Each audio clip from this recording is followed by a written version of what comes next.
Okay, so our first speaker is Linus, who's going to be talking about managing identities using blockchains and CoSi. Okay. Guten Morgen, sehr geehrte Kryptosicherheitsprivatsphären erweiternde Gesellschaft und Kryptosicherheitsprivatsphären erweiternde Gesellschafterinnen. My name is Linus and I work at the EPFL in Switzerland as an engineer in the Decentralized Distributed Systems Lab under the direction of Brian Ford. I have the pleasure of presenting you our latest work, which got, through beginner's luck, accepted as a paper in the HotPETs track. So it's the first time I did a submission and it got accepted. I hope there will be many to follow. This work wouldn't have been possible without the support of Lefteris and Filip Jovanovic here in the audience, and also without the programming skills of Nicola and Ismail, and of course without our unstoppable fountain of ideas named Brian Ford, who is the professor of our Decentralized and Distributed Systems Lab. Okay, the talk overview, we'll be talking about how we handle cryptographic identities. Take the example of SSH keys, then I will present the system components, how we set up our solution, and give a small usage example demo, and then we'll come to the questions. So we all want to be secure. The hero of my talk is Linus, who has no heavier burden than having a great potential. He got very modern. He has a tablet now, and he has an SSH key, and he has some email key that he needs to handle, and some laptop, and another PGP key, Wi-Fi, more SSH keys, more telephones, and poor Linus gets completely swamped with all those security tokens that he needs to carry around all the time, till in the end he has to flee. So we want to help Linus to be secure with all these tokens. What most of these tokens, with the exception of the VLAN passwords, have in common, they have a public and a private part. So we want to look how we can handle these public parts if you have a lot of these public keys, and we take the example of the SSH keys. So how do we manage SSH keys? Here Linus, again, he has his laptop, and he has a server he has to manage. He has some GitHub account, of course, and he's also using DetroLab. All of those, they accept SSH public keys as authentication. And the most simple way to do this is having just one key per device. So he uses one key for the server and the GitHub, and for his tablet, he has another key that he uses for GitHub and DetroLab. Now, this is not so nice, because if Lucy, his evil sister, manages to get a key, she is director of everything, because she can access all the devices which are linked to that key. We have some pseudonymity if not all keys are used for all services. So if, for example, the server gets compromised and DetroLab and day2, they look together, they will not be able to see that key 1 and key 2, they belong together. But if GitHub and DetroLab, if they look at their databases, they will see, oh, it is the same key for this device and this device, so they will be able to link both devices to Linus. Now, this is a bit different to the talk that has been given by Erin at the beginning of the week for her project Shatter, where she wanted to not be able to distinguish the devices. I want not to be able to link to the devices. So it's a bit a different approach than what you had in the beginning. And the advantage of this, it's very easy to manage the keys. Now, if we go a bit further, we can say it's better to have one key per service per device. So again, I have the laptop, one key for the server, one key for GitHub, one key for DetroLab, the same for the tablet. And now, if the evil sister Lucy comes and if she fetches a keys, she's director of less, because she can only use it to access one service and not all the other services that Linus uses. It also gives very good pseudonymity, because now the server and GitHub, even if they collude, they cannot find out that the keys, they belong to the same device, or that both devices, they belong to the same user. But it gets very difficult to manage these keys. So here you only have 2 devices and 3 services, but count the number of devices you have and the number of services you use, and all of a sudden, if you multiply one by the other, you come to 20, 30, 40 keys that you would have to handle, which is kind of difficult. So as we all learned during this week, the best thing we can do is we can solve all our crypto problems with a trusted third party. So the solutions that you find on the market, so there are people who already thought about that, is just to have one central authority to hold all keys. So we take a central authority, we put it in, we put all our keys in there, we're done, we go home, and we sleep very well. No, I don't hear any ooh.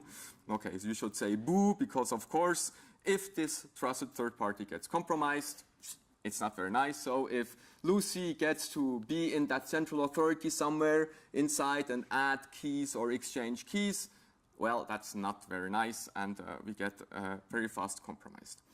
So with that short start, I put up some requirements. So to have some pseudonymity and no full compromise on the key loss, we want to be able to handle a lot of keys. So one key per device per service. As I said, that's different from the approach being taken by Shatter. We want also to have security through anti-centralization. So we want to decentralize the storage of the public keys on multiple entities. We want also be able to mitigate the loss of a device or a compromise. So if a device gets lost, we want to be able to remove that device or be able to change the keys. But we want to have a threshold of devices who needs to vote on the change of these keys. Or the user has to vote through the devices for the change of these keys. And for the services, because we want to be able to change the keys, to rotate the keys, the service need to be able to follow all changes of the keys. Okay, so I will present to you now the system components of our solution. So Linus here, he got a lot of devices. Now he has 4 devices. And in the middle, now this is the new part, he connects first through a co-authority. I will present that a little bit what it is. And the co-authority is handled by Lucy, who might be nice or might not be nice. But here she says everybody is entitled to my blockchain. We take a blockchain as a decentralized storage, decentralized database. What is important here, it's a private blockchain, personalized blockchain. Linus has his own blockchain. If Charlie Brown also wants to have use the system, he will have his own blockchain. And then on the other side, we have the followers who contact that blockchain and ask for update of the keys. Okay, let's see how this identity blockchain works. So Lucy also got up to the time. Before she was psychiatrist, now she's a blockchain manager. The doctor is in. As I said, we have a closed private blockchain, 1 per user. So if everybody here wants to have use the system, everybody will have its own blockchain. This blockchain is handled by a co-authority. It's a collective authority. This uses also the protocols of the collective signatures. It's Brian Ford who presented that protocol at the OSDI 16. So it means that all these different nodes, they can run at different places. One can be run by the EFF, one can be run by the Tor people, one can be run by EPFL, and you can run on your own. And then the mining is done by proof of user confirmation. So in order to mine a new block, which contains the new SSH public keys, the user has to say, okay, I confirm that these are the new keys, so make a new block. So this is the mining part. There's no proof of work, there's no proof of other thing, it's proof of user confirmation. And then this co-authority node, so here each Woodstock bird is 1 co-authority node, which can be distributed all over the place. They sign then this new block, and so you can be sure that it works. Some details, you know all the blockchain, blah, blah. Each block has a link to the previous block. Now what we have a little bit, what we added here is we added some collective signed forward link to delegate trust. So in order to not have these splits of the chains, we say now if you have a new block, this co-authority is started again, and it will verify whether the user really confirmed this new block. And in the case it will, through it's called a BFT CoSi protocol. Lefteris will present that at the next Usenix Security Symposium. So in a BFT way, this co-authority will sign on forward link to the new block, and that way we have an assured forward path, and all the followers, they can be assured that this block n+1 is legit, and that we can really use it. Okay, I will finish with a small usage example. So I've been covered, I got to admit, I didn't want to be typing commands here and resolving issues with Docker in the latest moment. So what I did covertly, I just took screenshots. I hope you will enjoy anyway. So here what we have is in fact a Docker environment. I took here 6 Docker environments.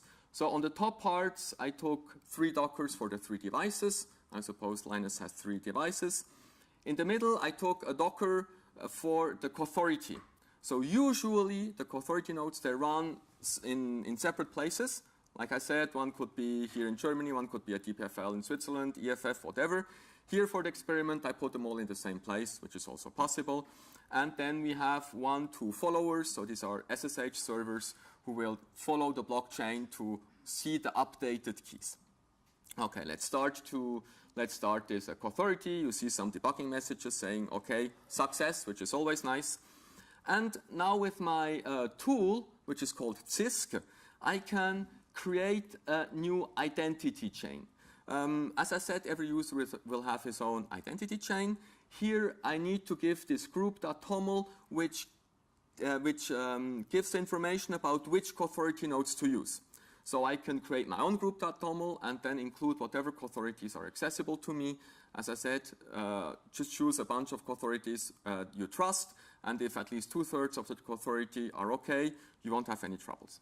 Okay, so I type that command, and I get now this long key here, which represents my blockchain. So this is now my very personal blockchain, which has been signed by this authority here. Of course, you want to have a follower. Again, with my command, I can type follow add.